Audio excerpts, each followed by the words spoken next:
Alright, you should be live. Alright, cool. Hello, everybody. My name is Antlerz44. I'm here with my good friend Redbird Grad. He's going to help me out with the commentary today.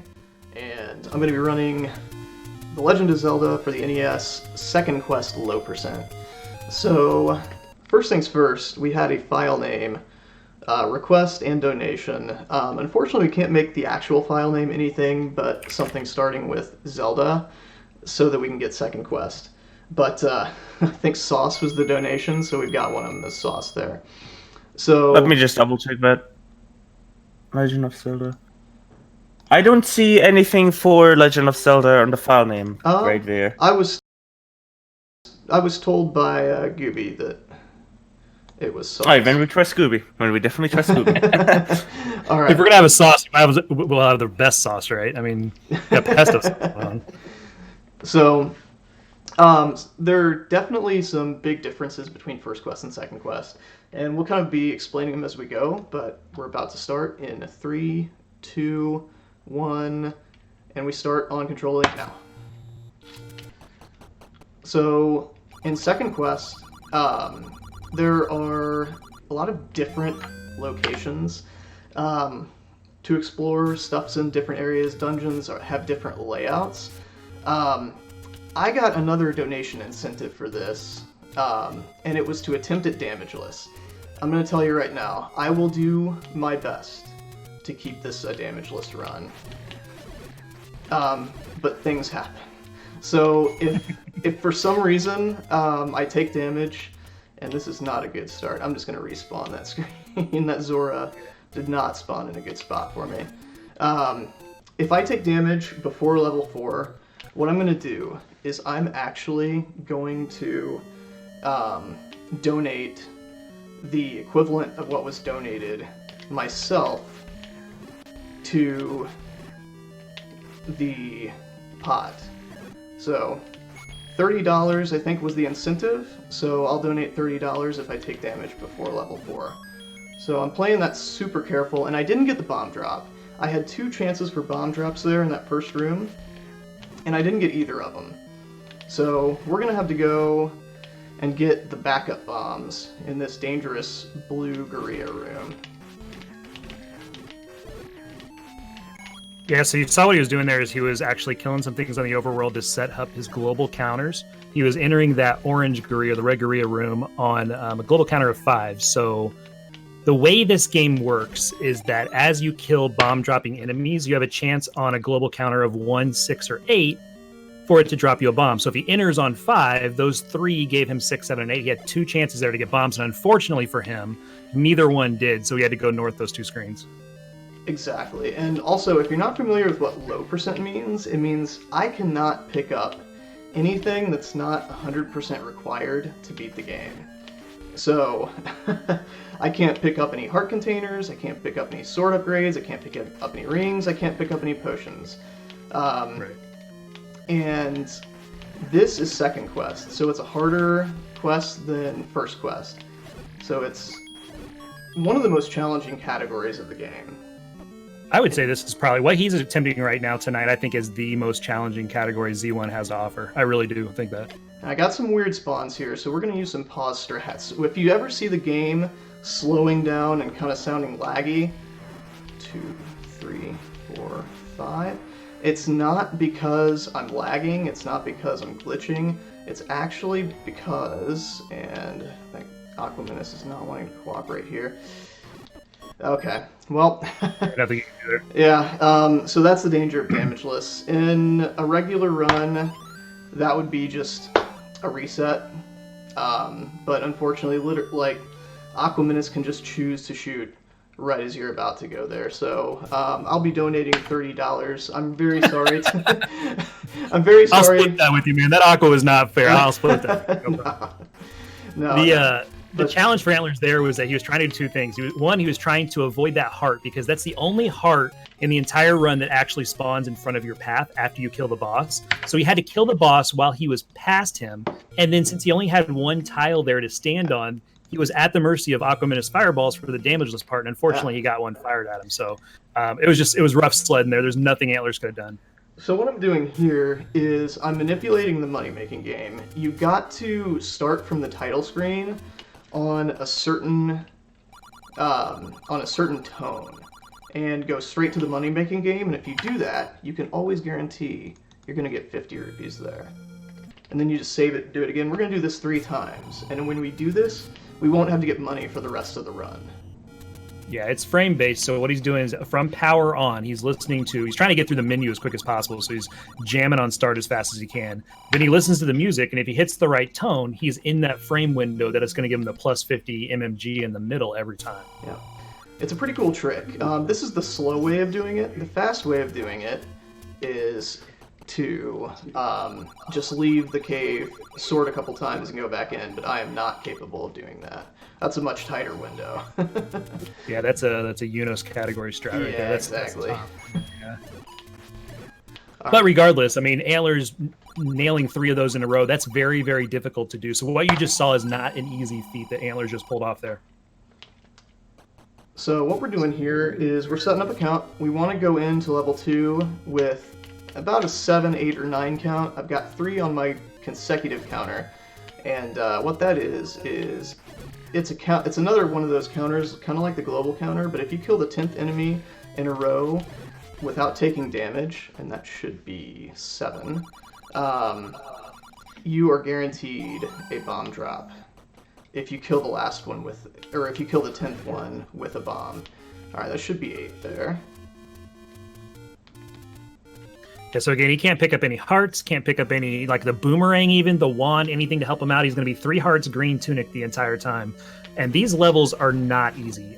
Second quest is meant to be trolly, casually, which means like the locations of the levels have changed and things like that, and some things inside the levels. But on top of that, these rooms are just very difficult in general. So getting through here with 3 hearts is going to look kind of trivial at first. It's going to get really insane in the middle of this run. Yeah, definitely. You're going to see kind of the first insane looking part. It's actually pretty free, but it looks a lot harder than it is when I get to level 6.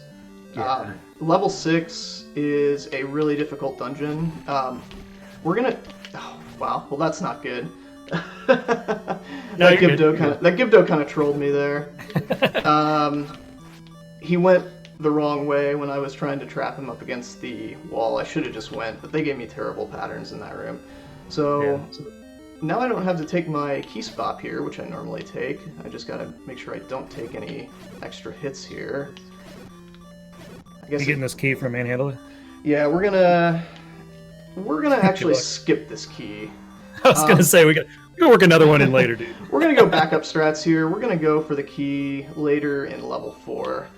Normally I get that key off of Manhandla, but obviously with 1 heart that is an extremely dangerous key to get because Manhandla does 1 damage. Whenever you bomb Manhandla, which is the way you take him out, because each head has 4 HP, each head that he loses, he does more and more damage. He goes faster and faster. Sorry about that. Goes faster and faster. So it's a lot harder to dodge. We have 6 bombs here. We've got a static bomb drop later in the dungeon, though, and that's what we're gonna do. Yeah, for sure. So we had to get that recorder in order to open up level 6. That's why we do level 2 right after level 1 here. Yeah, the best routing for the game includes getting the ladder early because there's some easier keys later on that just are across rivers and kind of traversing and doing some combat's going to be a little easier with the ladder. So we have to go pull the ladder from 6, but 6 is hidden in the graveyard underneath the recorder spot. So we have to get this recorder right now. There's no other reason to be in 2. Yeah, so if you notice, level 1 was in its vanilla spot, but level 2 was where we normally get the blue ring in first quest. So you're going to see a lot of different dungeon locations where you weren't expecting them. Right. And that was the fun part about second quest when you played it casually, was learning the whole game over again. It was just a lot of fun to find where things were. And some of these levels, when you start seeing this, if you've not played this casually and you start to see where some of these levels end up, it's crazy. It really played with your mind. Right. So those dark nuts did not cooperate there. We got a 2-headed Gleeok here. 2-headed Gleeok's pretty free with beams. You just kind of move around and make sure that the beams don't hit you. I'm taking it pretty safe right now, marathon strats, but... Don't get the heart. Nope. Trust me, I've worked on that. I might say that 8 times. But... Oh no, definitely. Say it every time you feel you need to. It will do. So that was a good fight. I mean, it takes 16 hits there, 10 on the first head and 6 on each additional head. So once we get into the 3 and 4 headed Gleeoks, I'll remind you guys of that. It's it's even tougher. When you got beams and that doorway is open, the safest way to take that room is you can actually sit in that doorway and come out when it's free. But Antlerz is a crazy maniac, and he does not do any of that. Well, you might as well get some practice in for level 7, because level 7's there where you like it or not, or whether you like it or not. You can't hide. Yeah. And anybody who's wondering what I'm talking about will see that later in the run. So you saw Antlerz grab 100 secret there. That's actually one of the things they did in Second Quest is they stripped some money from the game. Usually you have 3 large secrets on the overworld that you can route money in and pick up things. There's only 1 now. So Antlerz has that candle from earlier in MMG. So when he walks through there, the money-making game, sorry. So when he walks through there, he can pick up that 100 on the way and not need money later when he has to buy arrows and things like that. So these spawns are set. This is level 6, like I was talking about. These Wizrobe spawns are set. As long as you take the right route, they will never bother you. These red Wizrobes, however, will bother you. They'll get in your way, so we had to use some pause strats there, slow it down, but we made sure we made it through. Yeah, this is kind of the Mission Impossible part of the run. I love this part, Antlerz. Yeah, sneak in, grab the ladder, sneak out. That like was not in a great spot. And that bubble could have turned it and threw you off too. Yeah. So that was. And again, Antlerz, he's very practiced. He's probably one of the best low percent players in the world, which is why he's tackling this category. He's making these rooms look very easy, and a lot of them are scripted with his movement. He knows where to go, but there's a lot of reads he's doing on the way through here too. He's making it look easier than it is. A lot of these things that you're seeing, I got the troll beam. Nothing you can do there except for up and A. That'd be almost a reset for me if it happened in a PB attempt, but you come back and you get good spawns every time. So it's just a time loss. So there you take a bop off that red Wizrobe. You're not going to take 3 hearts of damage. You'll take the 2 there, grab the key, and he's out. Yeah, and if you're not familiar with the game, a few of the tricks you're seeing me do, like right now, screen scrolling, there's a certain pixel that if you're facing the edge of the screen and you do a 1-frame tap down or up, you'll actually turn the opposite way that you're facing instead of down or up, whatever you pressed, and you'll wrap through the screen. So that's what's happening there. Yeah, that transition boundary that tells the game to take you to the next screen, you're crossing that without the game picking up that you've crossed it. So it has to put you on the other side of the screen because it can't transition the screen. And also, you've seen me up A, which if you're not familiar with that, what that is on the second controller, or in my case, I have it set up to my keyboard. What you're hearing there, oops, did not mean to do that screen transition. What you're hearing me do there is hit the up A on my keyboard, and when you do that while you're paused, you go back to either the beginning of the dungeon that you were in or the beginning of the overworld, whichever one you're on. So we kind of skip out of turn here. We're going to do level 8 because there's nothing we need in this dungeon except for the Triforce. So we definitely don't want to get hit by these red bubbles. They take away your sword indefinitely until one of a few conditions is met. Actually, RBG, if you wouldn't mind explaining that. So there's red and blue bubbles that are introduced in the second quest as he's going through here. Right now, what he's doing is just avoiding contact. There's no forced rooms that he has to worry about except for this dig dogger coming up. So he's just avoiding things while we're talking about this. But the red and blue bubbles are new to second quest. If you get hit by a red bubble, the blue bubble will actually turn your sword back on, or you can use a potion. You can up A and save the game and start back at the very beginning of the overworld. That'll get you back. Or you can visit a fairy fountain as well. So, any one of those things can get your sword back for you.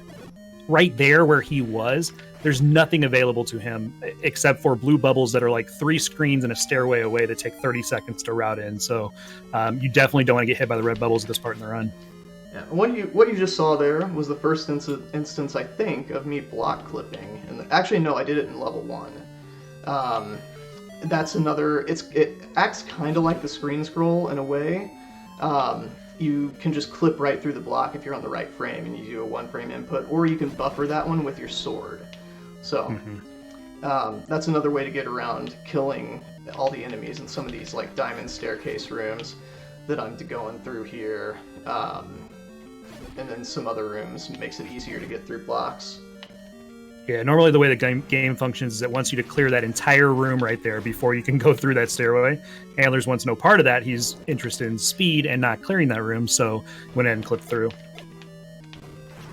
So this is a pretty difficult room on low percent because of your health. It's an easy room casually because all you're doing is you're killing 3 Dodongos, and when you learn how to smoke them, it's fine. But when you're on 3 hearts, the biggest problem right there is dodging 4 fireballs while you're trying to line up those bombs. Antlerz got through that very, very quickly. 3 smokes and he was out. And if you're not familiar with the Dodongo smoking, whenever you stun a Dodongo by not letting it eat the bomb, but having it blow up and then the Dodongo walks into the smoke, you can slash the Dodongo with your sword and get a free bomb pack, a guaranteed bomb pack every single time. And here's level 4, by the way. I wouldn't normally go left here, but we've got to get an extra key because I did not get the key from the Manhandla that I would normally get in level 2. This room's really slow because it's a diagonal block room, it's dark, and there are a bunch of bubbles in the way, so... it's actually uncharacteristically fast there, sorry. Mouth's a little dry. It's a pretty safe room, but it's annoying because you got the diamond right there in the middle that you can't walk through, and you're trying to kill things that just don't want to be killed by you. The Zul's split, the keys go wherever they want to, so it's just it's a frustrating room to fight. Yeah. Oh, we got a forced bomb there.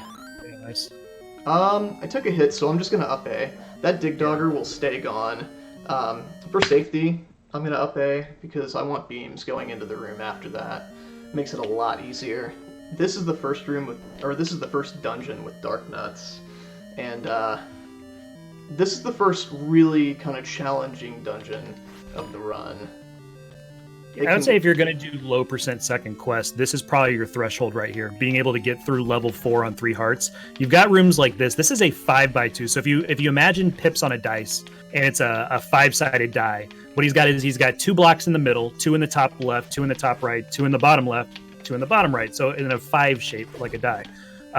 He has to avoid those, avoid the red bubbles, and get his kills on the Dark Nuts very quickly because he's concerned about time. So... not a fun room. It's difficult casually. It's definitely difficult in speedrun sense. He cleared the 2 blue Dark Nuts, which is the biggest challenge to him. Now he's got red Dark Nuts here, which could actually produce bombs for him. And he can hide kind of behind that middle tile there on the bottom if you want to be super safe. But again, Antlerz goes for speed here. He's very versed in low percent, and he's making it out of here very, very clean. Very, very good job there. Yeah, unfortunately, those red bubbles were not doing me any favors. They were kind of relentless there. Just would not leave me alone.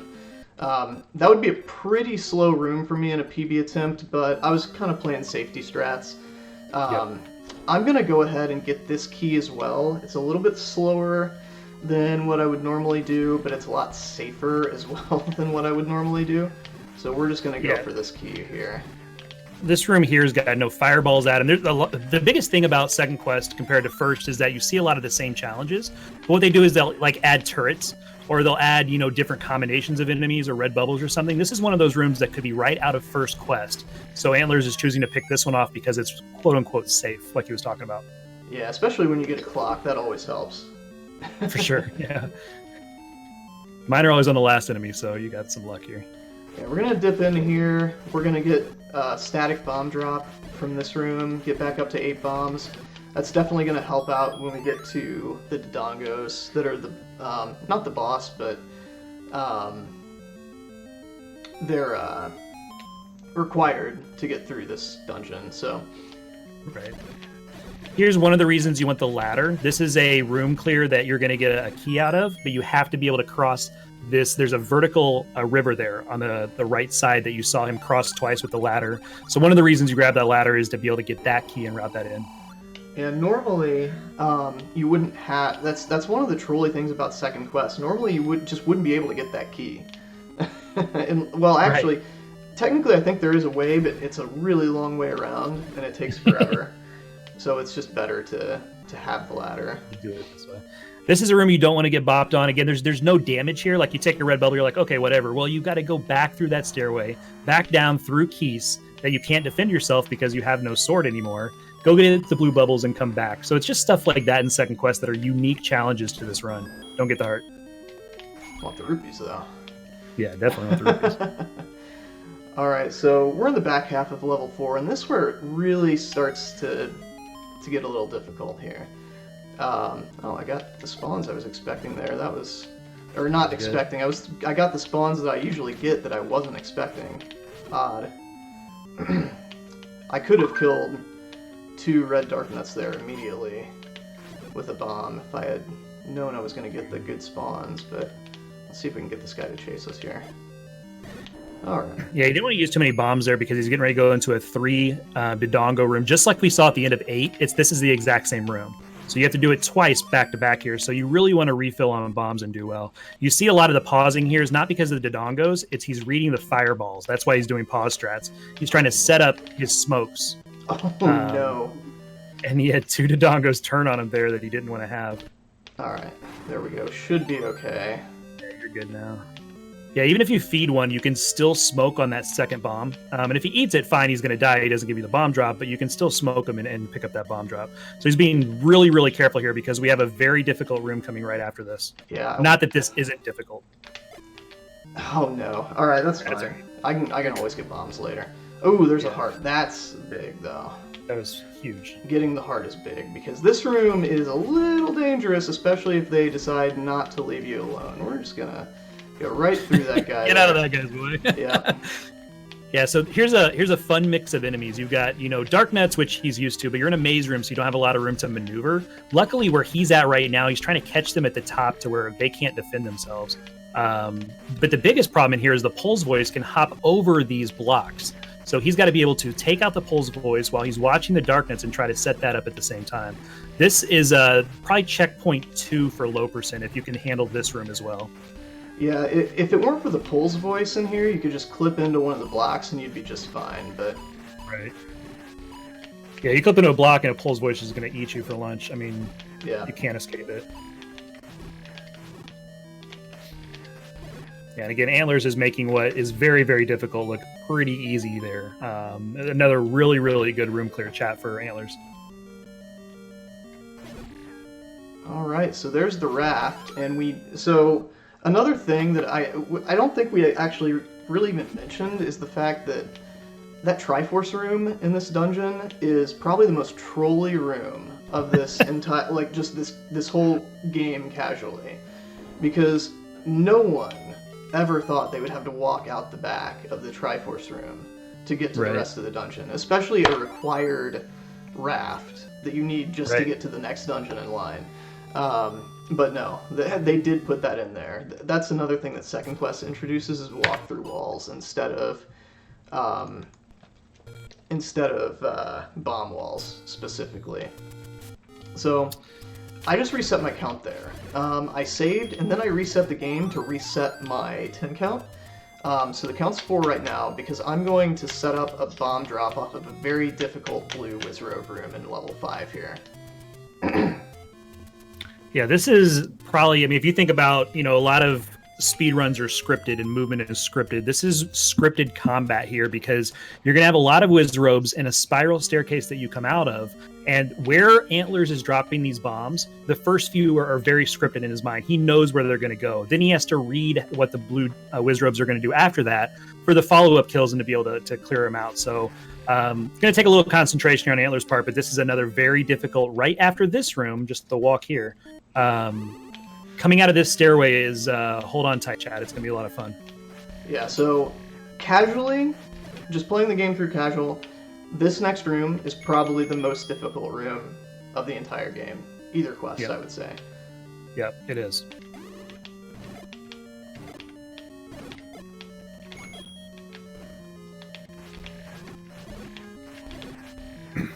Beautiful. Beautiful. I didn't tag that guy once, so... I know, none of the bombs hit him. It was just like a half tile off. There we go. Well done. And that is the spiral staircase room. Thank So you saw what he did is he dropped a bomb south because he knew the Wizrobe movement at the very beginning is going to be the same. And then he dropped 2 to the right when he came up. And the Wizrobes kind of came up into the bomb. Then he was clearing them out and kind of watching their phasing and what was going on. So he read it really well. And you can tell that Antlerz is very practiced in this low percent. So that's the bow. That room is absolutely 100% required to get to the bow, which is just kind of important. I mean... A little bit, yeah. You might want to pick it up if you're running this game. You might need that. Right.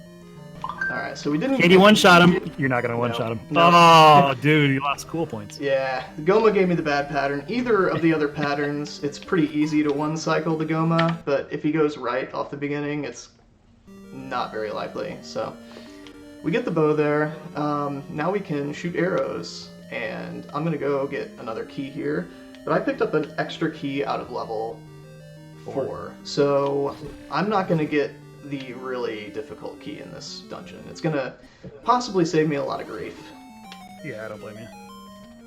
5 is kind of a war of attrition. There's a lot of tricky rooms. Not one that's like super difficult besides the one that we just came out of there. Like he's done with the super difficult one. But a lot of them that'll do chip damage to you. And as you're walking through, you can take 1 or 2 hearts and all of a sudden you're done. And I'm talking about the regular game, not low percent. Antlerz is trying to do this on 3 hearts. And it's crazy getting through level 5 on 3 hearts. Yeah, in level 5, pretty much if you make a wrong step, if you take one misstep, any room can really be your last. It's yeah. Well, maybe not this one, but the next room I'm going into, this is a pointless moat room, which means there is it's kind of brackets, kind of square brackets, with a line in the middle of it. This room right here is really difficult if you get bad patterns, but I got good spawns there, so I made it through. Pause strats, very important in this dungeon. So normally I would get this key across that river. Doesn't look too hard based on some of the other things that I've been doing probably, but trust me, that is the hardest key in the run to get without taking damage. It's not hard to grab, it's hard to get back. Yeah. I would say. Nice bomb. A good manhandle there, except for the fact that he didn't roll onto it enough. I bullseyed him, which means I didn't get the forced bomb, unfortunately. So we're going to try and bomb these buyers coming out of here. Hopefully they give me bombs. I might have to... Well, no, I shouldn't have to buy bombs before 6. I think I'll have enough, unless I... Well, we'll see. I'll bomb the buyers. This is another room where there's a master buyer, so if he bombs the right one, they'll all disappear. Just like that, unfortunately, did not get a bomb. Yeah, so this Gleeok would be kind of difficult. It's a 3-headed Gleeok, but I can just do this. These are Redbird grad strats right here. For some reason, the developers were nice enough to leave the door open and not shutter us into this Gleeok room. So we can just sit here and shoot him from the door. Now, in a PB attempt, I would not do this. It's not as fast as shooting him from the bottom, but for marathon strats, we're definitely going to do this. All right, we're going out now. I say, don't forget the heart spawn. Yeah, we're going to leave because that heart spawns in a very precarious spot. Right in front of the door. If I pick up that heart container, the run's over. Run's invalid. Completely done. So, and it actually is more difficult with 4 hearts than it is with 3 hearts, because when you up A, you go back to 3 hearts no matter what. Alright, so here comes the other donation incentive, and I'm going to do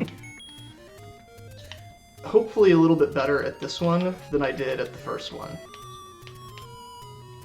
Oh no. Okay. Oh, you got it barely. Oh my gosh. I almost got trolled by the Zora there. So that's a recorder. That's another glitch that I'll let RBG explain, because I bet you probably can explain it a little bit better than I can. I got you. Yeah, if you think about what the raft does, what he did is he took a recorder ride and a raft ride at the same time. So what the game has to do is it has to decide where you go next, what screen you go next. If you think about what the raft does, it takes you north of screen. If you think about what the recorder does, it takes you to the screen to the left of whatever dungeon you're getting ready to go to and brings you into the right. So when you do both at the same time, it's going to take you up and left of your intended destination. So he recorded to first quest level 7. And if you think about it, that's that pond where fairies don't live. Northwest of that is the graveyard. So doing that recorder trick took him northwest of level 7, which was that final screen that you saw him on in the grave. Nice bubble use.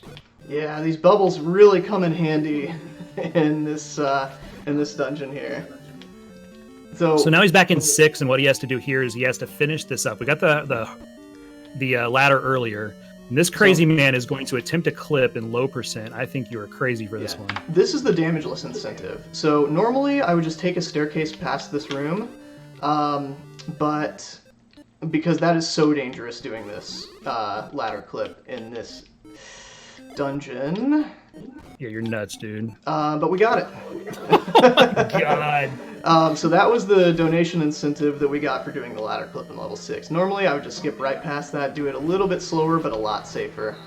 I'm just gonna go ahead and leave the door for this guy. I don't need door strats for a 2-header. I'm gonna do that with 12 hearts, dude. I'm not even kidding. Like, I take that stair every time.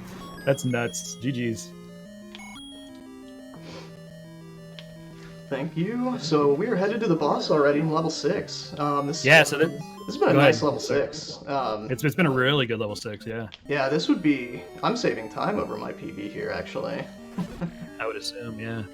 It's been a good one. So this is a blue Goma. And again, what the second quest does is it kind of steps up the game on you a little bit. And you don't just have a blue Goma. You have a blue Goma with 4 turrets firing at you, while you've only got 3 hearts. So a lot of this here is he's just dancing with the fireballs. He took one, no big deal. He's got to wait for the eye to open up. There's that second one. He's good to go. Got all 3 hits in, and GG's to level 6. Yep. Level 6 is in the past. I got both bad Goma patterns, but I'm not too upset about it. we're doing lost more cool points, though. It's all right. Yeah. So we need to farm bombs here, which is pretty easy because we're going to level 3 now. And inside level 3, we have a massive room full of red gorillas who are bomb droppers, and if we don't get them, we can just up A and try again. Yep. Yeah, as long as you don't mess up a bomb in level 6, you're generally going to be fine there, going in with 3. Right. Yep, rip level 6. Power Race is coming in handy, going to use the warps to get to a different part of Hyrule here. And a lot of times, speedrunners will route those in when they can, and it makes complete sense here with this path. These guys are also bomb droppers. There we go. So now I don't even have to farm the gorillas. I can just go straight to the Dodongos and smoke a Dodongo instead. That was a purposeful bop to reset my count going into level 3, and there's a reason why I do that. So there's a room with 8 wall masters here. If I kill all 8 in a row, and then I only kill one Keese in the stairway after it, I can force a bomb drop off of the gorillas in the next room and just go ham with bombs, because we want to be at 8 when we go to level 7. Level 7 is the hardest room, or the hardest dungeon of this run. If not for one level, or if not for one room in 9, I should say. Right. In my opinion, overall, 7 is actually harder than 9. I think it's just the length of 7, because you've got 3 blue Dark Knight rooms. I mean, they're going to see it here in a bit, but there's just it's a war of attrition again, kind of like 5, but worse. Exactly. So we're going to try to not kill more than one Keese in here, and they're not really helping me out. I need to do it without taking a hit as well, and of course they're kind of trolling me here. Alright. He's on a bomb count right now. Yeah, I'm on a 9 count, so I wanted to avoid killing a Keese there to be able to force a bomb. Yeah. And that way we don't have to farm for 7. Well done, well done. So yeah, 3's kind of nice routing it in near the end, because 1, you can fill your bombs with 7, and 2, there's nothing in here you need. So as long as you got 3/4, you can open up 3, route it at the end just like he did, and you're good to go. Yeah, so this is definitely the part of the run that's going to make me the most nervous, especially when I get toward the end of it, because basically none of your progress in level 7, outside of killing a Manhandla really early and a Goma, which isn't really that scary anyway, gets saved. All the really difficult rooms that you do come back if you die. So this is definitely the reason that this run is not quote-unquote marathon safe. So Right. And if you've got a little experience with Zelda 1 and you've seen people do speed runs of level 8 in first quest, yeah, it's an up A there. Yeah, we're just going to up A after taking that hit. Yeah. it's basically like level 8 on steroids from First Quest, because you've got a couple of Darknet rooms, which you're used to seeing. You've got a 4-headed Gleeok, which you're used to seeing, but you're adding in Manhandla, 3-headed Goma, another blue Darknet room, and just some other stuff along the way. So it's crazy. This level is very, very difficult. Yeah, and they give you these, they give you all these really kind of difficult rooms right here at the start that can be really trolly. Mm-hmm. Everything in here for him is going to do 2 hearts of damage, and it's almost worth it to up. I mean, you can kill the Manhandla. Yeah, we're going to kill the Manhandla, or we're going to try to, and then we're going to up A. Yeah. And that's the problem, is that because they do 2 hearts of damage and you're on 3 hearts, pretty much one hit ends the level for you, and you just have to go back. So getting a little bit trolly of a Manhandla, good pause strats here, good link control. He just doesn't want to use all his bombs. My goodness. Yeah, this Manhandla is really giving me the business. We do have a stored bomb. If we can get this Manhandla down with arrows, we'll be okay. Alright, there we go. Yeah, that unfortunately. Leave the room. Yeah, we're gonna leave the room. We're gonna actually leave level 7, and we're gonna farm bombs, because that Manhandla is about the worst Manhandla you can get there. But really, that's not a big deal. Having that happen, like, if that's the worst thing that happens in level 7, I'm very happy. And there's an instant bomb drop, so that's good. It was a good farm. Yeah, for sure.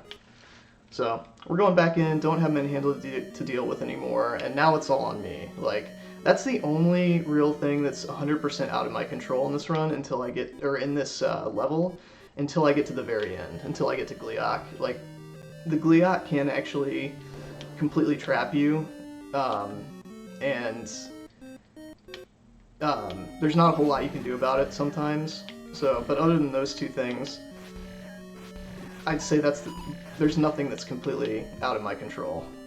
Right, right. You know, once you're used to patterns and all that stuff, yeah. Yeah.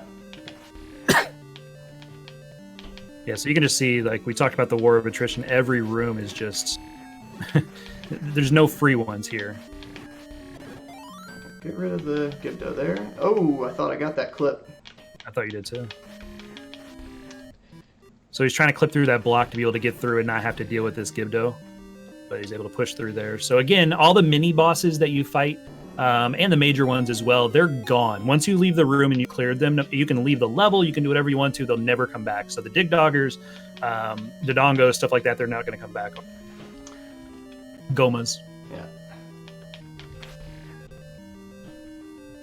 The triples will come back, not the same. Oh yeah, the triple Dongos will come back. So here's the first really difficult room of the level. I'm going to kind of shut up and just do it here. Yeah, so he's got 5 blue dark nuts. And again, this very much mirrors Blue Lagoon 1 from First Quest. It's almost the exact same situation. One of the things that you can do, though, is you can use these doorway strats.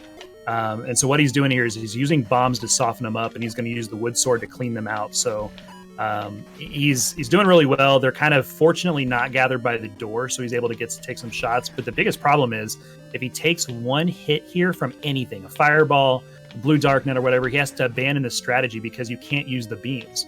So and a lot of times, like, yeah, here, if they're just like spread out or something, you just go out and take a shot. Not great bombs there, unfortunately. Yeah, they're all 4 damage bombs instead of 12s, or yeah. So this is a little bit of patience, but the reason you have to be patient with rooms like this, because this is not the end. This is not like the boss or anything. This is step 1 of 5 of getting through level 7. So a lot of pause strats here. What he's doing is he's reading Darknet move. We've got a pretty good knowledge base now in the Z1 community about Darknets and where they're going to go and target. So he's doing a lot of that, but mainly his eyes are on these fireballs because he doesn't want to take any shots from that. All right, we're through.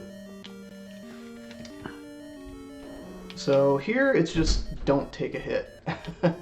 That's the big thing in this room. We don't need to clear this room at all. There's nothing here. And then this Goma room, I'm going to clear the Goma, and then I'm going to actually take an intentional bop here. So he's going to set his count to try to work bombs later. Yep. And he's not giving me good patterns. He's not at all. He's just hanging on the right side. Yeah. Right side's tough because you only have a certain window when his eyes open. And if you're taking fireballs from the middle like this and you don't have a chance to walk out there, you can't shoot Goma.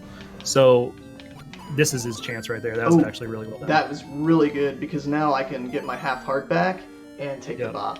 So count 0 now, and I've still got beams. That's big. Yeah. So now his counts 4. He's getting ready to go into a diagonal blue darkness. And he's trying to keep an 8 count going in there. You're going to take a shot on the old man, probably. Yep. I'm going to hit the old man. That actually hitting the old man advances your consecutive count for bombs. This room's kind of dangerous sometimes. They can really trap you in that room, but they give me good patterns that time. So we're going to slap the old man in here once. That's going to advance our consecutive count to 9. We're going to pay the money. And now we're 1 bomb kill away from forced bomb drop here. Yeah. So now being on 3 bombs, he's got to be careful because they're not just 4 hit point enemies. He's got to make sure the bomb kills the one that he does that he ends up with first, and not just do bomb damage to a bunch of different ones. That's the issue right now. And so that's why he's got to be very careful. He's going to try to clip into this top block, and if he can get there... So now he's kind of in a center block here, so he's going to be able to do damage at will to these guys without them being able to touch them. So this is a very safe strat right here, very marathon safe for sure. But the fact that Link is centered right here, he can take shots all the way around him, and he's get quite a bit of damage here done pretty quickly. All right, so he's got his eyes on 1 right now. He's got kind of softened up. He's going to try to get this bomb drop on. That's not good. That was the wrong one, unfortunately. So there you see that fiber. The reason you got a fiber there is because his 10 count gave him that right there. He's going to be able to get bombs later, but the problem is he's not going to have bombs for Blue Lagoon number 3. And you'll see that in a second. But he can safely clear the rest of this room with Wood's sword, just not as quickly as he hoped. Yeah, so we might try and Hail Mary it on a red Dark Nut and try and get a global bomb drop here. Dude. That's dangerous. Alright, so we're going to skip our fairy. That's 6, 7, 8. We don't want to be on 10. We want to be on 9 for the consecutive here. Alright, so you always get this red Dark Nut that comes here to the left. And if you can clear him out before the room gets too crazy, then you got a chance of getting a bomb. Unfortunately, he's been red bubbled, so he's got to get a blue bubble before he can continue his assault on this Dark Nut. There's only 4 Dark Nuts in here, but it looks a whole lot more crowded because of these bubbles. Yeah, these are backup strats for sure. Unfortunately, messing up that Dark Nut, I don't know how I missed which Dark Nut was the right one in there. I hit like every single one of them once with a bomb. Ooh, that actually is good. Yeah. So this, if I kill this red Dark Nut last, he is a bomb chance. I know that because of the clock drop there. Clock drops on his global 3. Yeah. So he killed 4 and 5 were the blues. 6 was his red Dark Nut. He had a chance right there, unfortunately just didn't hit. Yeah. So he did everything right in that room, just unfortunately the game was against him there. Do we have a moment? Yes, I'm going to be in here for a minute, so go for it. Yes. Because we're currently on level 7, right? We are. You know what also starts with 7? A $75 donation by Metal Machine. Oh my God. Machine. Oh, Metal. With no comment. But oh, man, that's a big one. That's a big one. Thank Metal, you so you're much. crazy, man. That's awesome. Yeah, Metal is the creator of the Z1M1 Rando, Zelda 1 Metroid 1 crossover Rando. Really good dude. Thank you so much, Metal. Thank you so much. Yeah, thanks, Metal.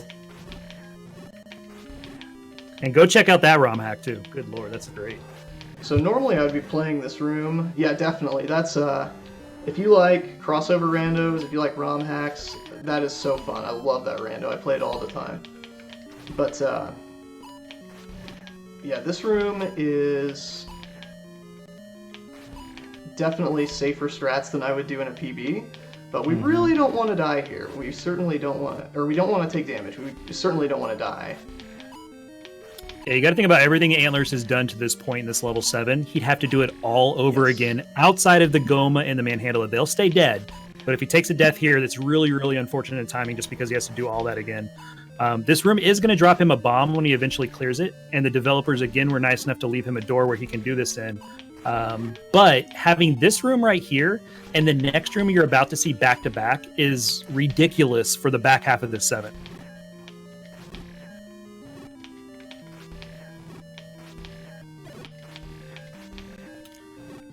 Yeah, so the big thing here is he's trying to just kind of time his beam swords to when these guys were crossing that middle tile, that middle row. And so you can't do damage as they're walking towards they are right now. So you've got to wait until they're kind of crossing. And so you're playing like you're an archer, just trying to shoot them from across the room. And sometimes it's frustrating because you'll get one blocking you just like that guy did.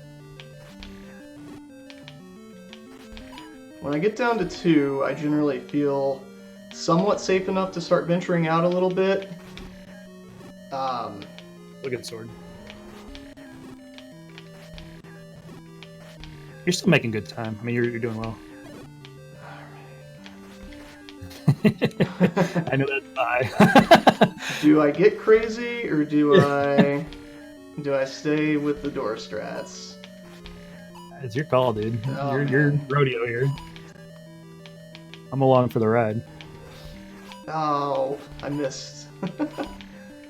And the problem is, too, once you get down to like 1 or 2, you're waiting for one guy to walk across that path, and if he doesn't give you the... It can just take so long and be infuriating. All right, here we go. But that was a well-cleared room. As far as not having any bombs, I mean, for time-wise, I think that was fine. All right, so this is definitely the most nerve-wracking room of the entire run. Well, for a marathon anyway. Not if I'm going for a PB, but definitely for a marathon. Especially when I'm lagging a little bit. Yeah, if you don't talk, you clear this. I got you, dude. Sure. So Antlerz has 4 heads here, and again, we talked about the 10-6 on the 2-headed one. Now he's got to do 10-6-6, and he wants to keep beams so he can hit these heads at a distance. The fireball can come from the body of Gleeok or the 2 heads, and the preference from the game, it leans towards the heads firing. So knowing that, you can kind of anticipate your next move. It's really, really tricky right now with 3 heads gone like he's doing right now. You see a lot of pause strats because you're trying to find shots to where he's got 6 more hits left on that Gleeok. He's trying to find time where he can hit that last head while he's dodging the 3 that are floating around and the fireball that's coming. So there's a lot going on in his mind right now. I'm going to shut up and let him get this last one so he doesn't hear anything. Heads are kind of giving me the business right now. They sure are. Nicely done, dude. Don't get the hurt. No, I was just making sure I didn't get hit by the beam. Dude, you scared the crap. You're dead, man. Oh my god. That was a great fight. You saw what he did is he had a little preference to fighting him on the right side because Gleeok's heads, the hitbox actually skews a little bit to the right. So as he's swinging vertically, if he swings a little bit to the right of the heads that are attached, he can still register hits in there. So that was a very clean fight. Very well done, Antlerz. Thank you, sir. So we are off to level 9. The last dungeon of the run. That's where Ganon hides. That's where our silvers are. Messed up the recorder, though. Wait it out, yeah. Yeah. So now the cool thing is we've got First Quest 6 established. If we recorded a First Quest 6, it brings us here, which is where the letter's actually hidden, if you really want to know the secrets, which is just a little bit south of 9, southeast of 9. So very, very quick overworld movement gets us up to where we want to be. Oh, that's not good. You're fine, Bombs. You're good. Yeah.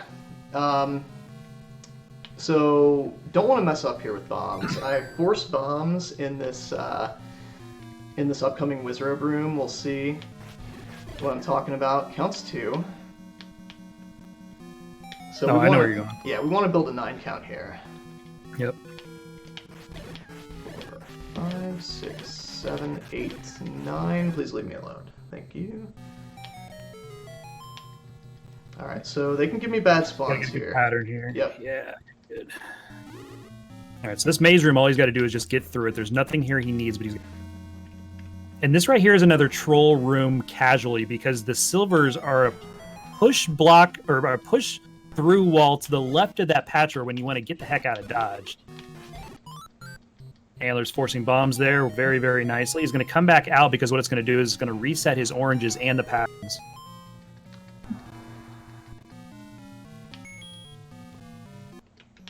So now he's got the orange where he wants it. He's got blues where he can read them a little bit. Ooh. He's going to... That was not good. That's all right. Yeah. He'll go back to that room. He's got one cleared because he left. That one's going to stay dead. He's just got to deal with 4 whiz robes, and he can make it back to that room very easily. Yeah, that's pretty early into the run. Of all the rooms to die in, that's not the worst. No, not at all. Yeah, that was a really unfortunate phase there. I mean, honestly, in a marathon setting, guys, for what Antlerz is doing right now in low percent, he's destroying this right now. It's crazy. So now he might get a little trolley pattern. He does not, again, so he's got good blues here to be able to get through the maze room. Yeah, as long as you don't go off course, the blues in that room should always be the same patterns. It's the reds that can really troll you. That red that comes south of you a couple tiles. Yeah, all right, so this is what you meant to do last time. Yeah, unfortunately I didn't leave the room last time, so that red didn't stay dead. We're going to try to kill this other red with the sword. So remember seeing 3 blues last time when he was in this room. There's a preference as far as what enemies will load into a room. And so the orange there took preference. So the way this room loads is you get 2 blues that load first, then you get an orange, and then you get a blue and an orange. So what happens is that when you leave this room with 3 enemies, even if they were all 3 blues, when you come back, because it's 2 blues then an orange, you get an orange back for free. So he's able to leave that room a couple times and make it easier enemy set to clear. And he's done. He's got the silvers and ready to go. Yep, we're just headed to Ganon now. Got the most difficult room of the entire run. This one? Coming up. Not this one. Oh, I was like, no, wait. No, toward the end, right before Ganon, is actually the most difficult room. Of Patra 3. We'll talk about that in a sec. So, now it's just a matter of getting to Patra 3 without taking damage. If I take damage, I'll probably just up A. Yeah. Because it's not that big of a deal to get back to him.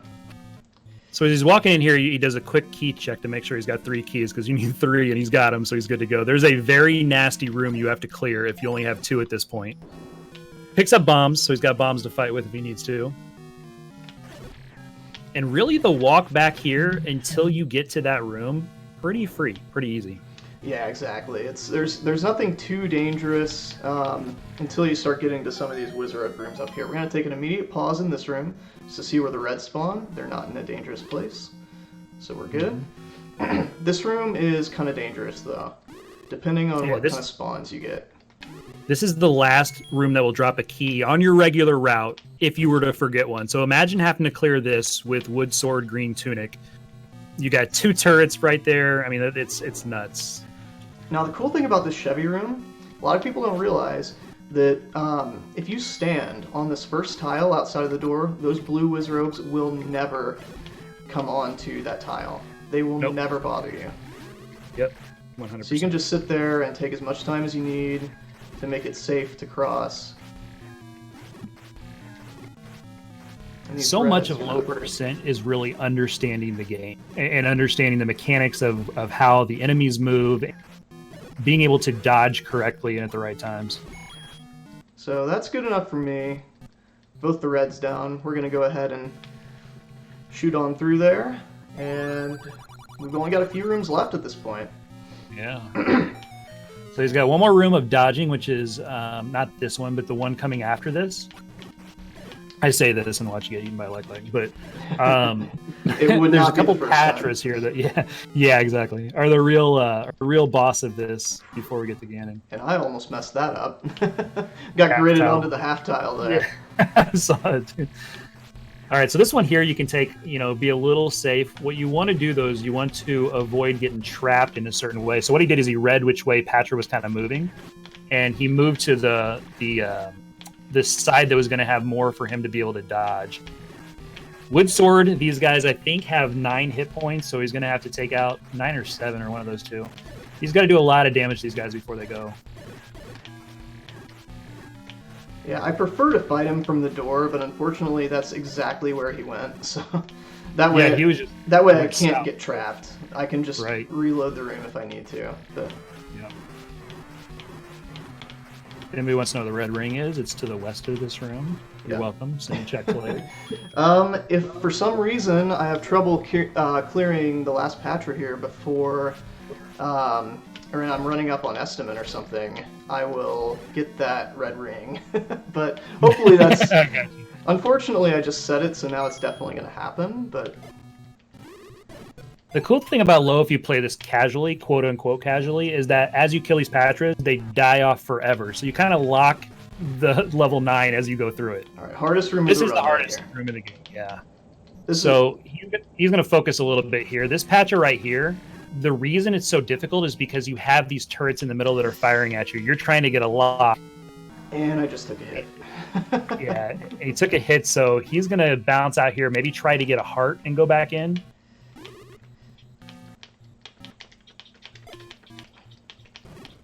He's doing a little dancing right now, so some fancy footwork right here from Antlers, because you don't have many tiles here to move. Yeah, that's probably it unless I get a fairy. I'll probably have to up A here and come back. So the little baby Patras that are flying around Patra Mom do 2 hearts of damage. So right now, walking into that room and trying to clear that Patra out is just a suicide mission. So Antlers is going to go ahead and up A.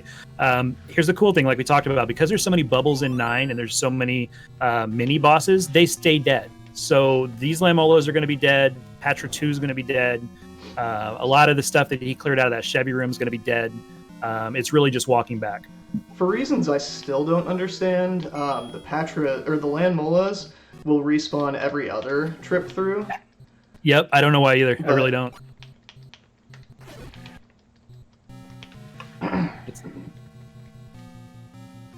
That's a Fisk question. Fisk, we need you, bud. Right. Where you at?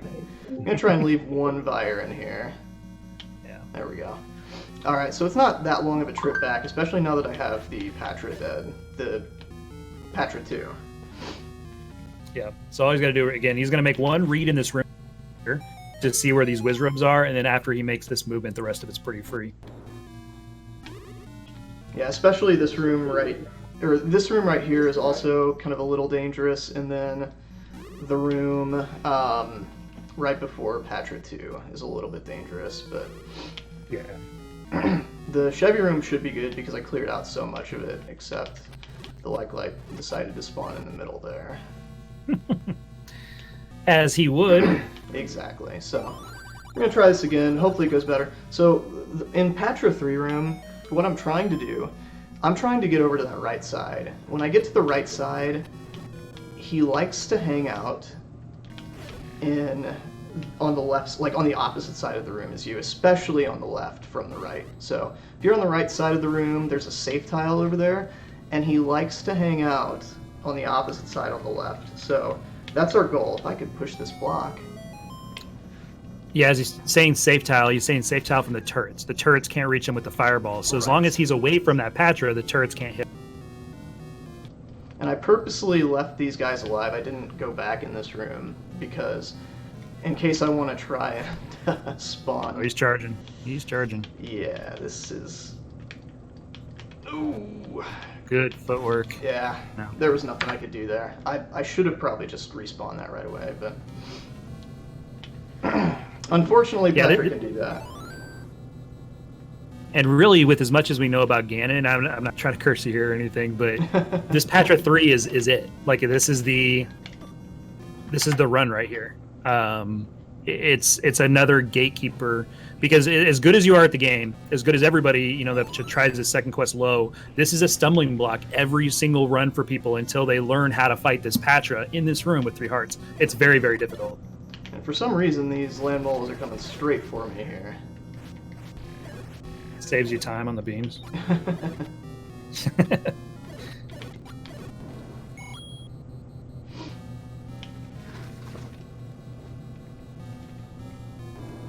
All right, so these guys are just trolly. There's really no danger here. It's just they take time to get through. The likes, their hitbox is really big as far as like hitting Link. Like they will suck Link in. So for sure. They're really like scary to walk by because any slight pixel movement toward Link on an adjacent pixel, and Link is gonna take damage. He's gonna get And they'll sucked grab in. it. Yeah. Yeah.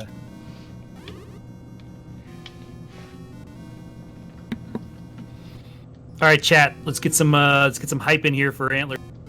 This Antlerz44. He's got this though. Yeah, hopefully he cooperates this time. Luckily, the Chevy room is a complete non-factor at this point. Yeah, I like leaving one in there because it's just more like. Yeah. And again, to let you know what Antlerz is doing right now in a marathon setting, only 8 people in the world have completed this. Second quest low. I mean, it's nuts. And there's only 4 with sub-hour times. And Antlerz has the world record in it. So he completely destroys this when he comes across doing it. And to do it in a marathon setting is nuts, man. Funny thing is, I never thought I would come back and grind this category for world record. I never thought I would get world record. And then, like, just in practicing for the marathon, I started getting into level 9 on world record pace. I was like, oh, this is a thing that could happen. Right?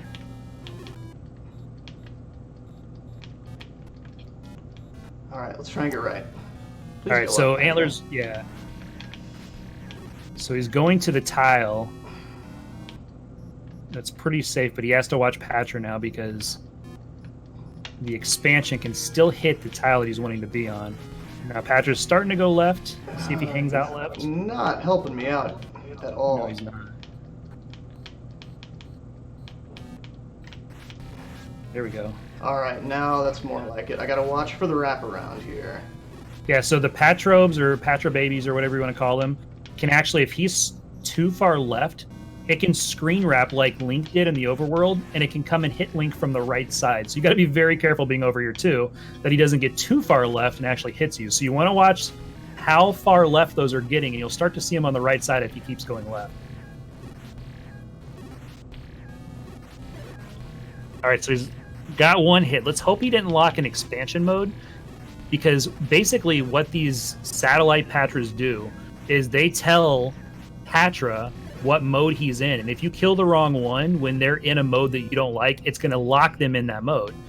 Now, on the flip side of that, what you can do is you can actually lock him in small mode where he's not expanding anymore, which is the preferred way to do it. And if you get that, that means he'll never expand again. Unfortunately, right now we're not locking him in anything, but he's only got 2 left, so we've got a good shot here at this one. 1 left. All right. Barring a colossal meltdown here, I should have Antlerz44 dead. And again, that is a no tall. That's a really, really, really tough thing to do. And I got Ganon. Yep. 15 sword hits because he's got the wood sword. So we're going to try to stun lock Ganon. So he's reading where Ganon's going to be. Yeah, that was not a great Ganon fight, unfortunately. Yeah, it was tough. I should have gone to the middle. I didn't, to try and catch him going down, but... Yeah, what's going on there with Ganon is that every time Antlerz was hitting him, you got a 50-50 shot based on the frame you're on. So if you know the frame, you know where he's going to go. But you got a 50-50 shot of him going to the bottom left-hand corner or the bottom right. You saw Antlerz swing at the bottom left-hand corner. If he were to connect on any one of those, then what Antlerz can do is at the 60 beat per minute pace or interval, if he keeps swinging on that 60 beats per minute, then as Ganon is trying to leave and go somewhere else, he actually becomes vulnerable for a few frames, and you can stun lock him right in that position. So that's what Antlerz was trying to do. Unfortunately for him, Ganon went to the right instead of the left, and so what Antlerz is trying to have to do is pick him up in the middle, and that's pretty difficult to do under the situation. Yeah, and the funny thing is, in my world record run that I got, he gave me pretty bad spawns several times. He did not cooperate in that one either. But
Hold up. Oh man. I think we have audio again. Okay, I don't know what just happened, but we just had like a myriad of issues. We had to reload the stream, and because it uses browser sources, it like, you know, did the good old Twitch ad thing. So I tried to fix that when my team were died, and while all of it was going on, they finished the run. So I guess we're yeah, sorry about that. We did it, chat. We did it. So basically, we already saw what we had to do anyway, which was kill Ganon. So we knew that was what we had to do, and I just went back and I actually got the stun lock that time. I lost it, so there was a little drama, but I got it back with 1 heart left.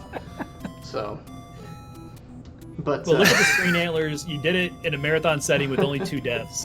A decent time. I think you killed this, dude. You crushed it. So thanks, well done, dude. GG's. I appreciate it. So, my goal coming in. I think was, we lost like. Oh, sorry. What's that? I think we lost like the last 1 minute or so there. Okay. So I don't know how important that Sorry was, about, but like. well, you saw the real final boss. I'm pretty sure you saw me kill the Right, Patra, right. so which is the real final boss of the run. Ganon's just a formality. But yeah, no, thank you so much to RBG. Thanks, man, for commentating for me. Really appreciate that, dude. Dude, anytime. RBG This is fun another, to watch, and you killed it. You Yeah. absolutely murdered this game. It was great. RBG is another amazing Zelda 1 runner as well. Definitely check him out. Thanks to everyone at Midwest Speed Fest for letting me do this craziness, and thank you to everyone who watched in chat, everyone who, I guess, helped along the way. But trying to think if there's anything else I want to say to wrap up. I think that's all I've got. You got anything, Redbird? No, just if you're interested in Z1 or Z1, find people like Ant. More than happy to help you go through this crazy. Yeah. Great community, great speedrunner in Antlers. Make sure you follow him if you haven't yet. He does this and so much more on his channel. There's a Zelda 1 and a Zelda 1 randomizer Discord. Definitely, if you're interested in the game, join up. It's a fun game. Lots of different cool categories to run. Not just any percent no pay, thankfully. but no, it's a really fun game. Lots of possibilities if you enjoy speed games. So, yeah, thanks again, Redbird. Thanks again, Midwest Speed Fest. Everybody. Yeah, I think that's it for me. Oh, and thank you, Metal, also, for that big donation. It's awesome, dude.